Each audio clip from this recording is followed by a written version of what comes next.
యేసుక్రీస్తు నామములో మీకు అందరికీ వందములు. హృదయపూర్వకంగా చెడుతనమును అసహించుకునే వారే పరిశుద్ధ పట్టణానికి వెళ్ళగలుగుతారు. ఎవరైతే పరిశుద్ధంగా పవిత్రంగా జీవిస్తారో వాళ్ళు చెడుతనాన్ని అసహించుకుంటారు.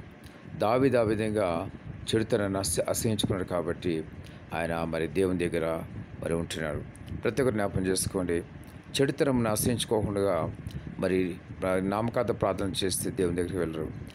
చెడుతనం ఎప్పుడు అసహించుకుంటారంటే పరిశుద్ధాత్మ దేవుడు వాళ్ళలో నివసిస్తున్నప్పుడు, పరిశుద్ధాత్మ దేవుడు వాళ్ళలో నివసించి వాళ్ళ పాపాల గురించి ఒప్పింపజేసినప్పుడు, వాళ్ళ హృదయంతో పశ్చాత్తాపడినప్పుడు వాళ్ళు మాత్రమే పరిశుద్ధపరచబడి పరిశుద్ధ పట్టణానికి వెళ్తారు.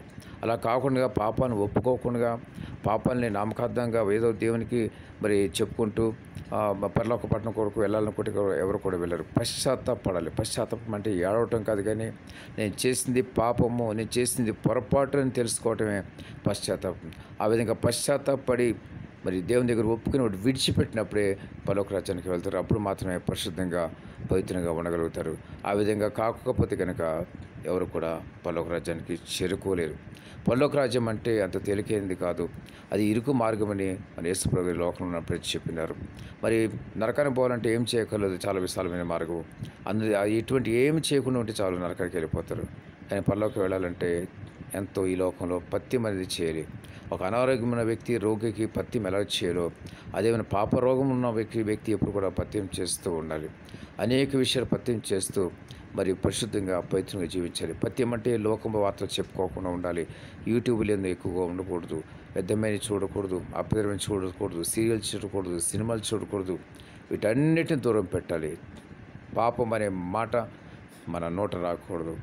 ఆ విధంగా అంత పరిశుద్ధంగా పవిత్రంగా జీవిస్తే మాత్రమే మనం పరలోక పట్టణానికి చేరుకోగలుగుతాం. లేని ఎడల పరలోక రాజ్యానికి ఏ వ్యక్తి కూడా చేరుకోలేరు. పరిశుద్ధత అంటే అంత తేలికైన పని కాదు. దేవుడు కొన్నిసార్లు కొన్ని శిక్షలు కూడా పెడుతుంటాడు. ఆ శిక్షలకు లోబడి ఆ రోజున మీరు దేవునికి మీ పాపాలను ఒప్పుకొని పశ్చాత్తాపడితే కనుక దేవుడు పరిశుద్ధపరుస్తూ ఉంటాడు. ప్రతి ఒక్కరు జ్ఞాపకం చేసుకొని పరలోక పట్టణం అంటే అంత సులువుగా ఎవరికి వచ్చేది. ప్రభువుని క్షమించంటే వచ్చేది. ఒప్పుకొని విడిచిపెట్టాలి. ఒప్పుకొని విడిచిపెడితేనే పరలోక రాజ్యానికి చేరుకుంటారు. పశ్చాత్తాపం హృదయంలో కావాలి. అప్పుడు మాత్రమే పరలోక రాజ్యానికి వెళ్తారు. లేని పక్షంలో ఎవరు కూడా పరలోక రాజ్యం చేరుకోరు. చాలా జాగ్రత్తగా ఉండాలి. ప్రతి ఒక్కరు కూడా బుద్ధిగల కనికల వల్ల ఉండాలి. బుద్ధిహీనమైన కనికల వల్ల ఉంటే కనుక పరలోక రాజ్యానికి చేరుకోరు. దేవుడి మాటలను దీవించి ఆశీర్వదించును గాక. ఆమేన్.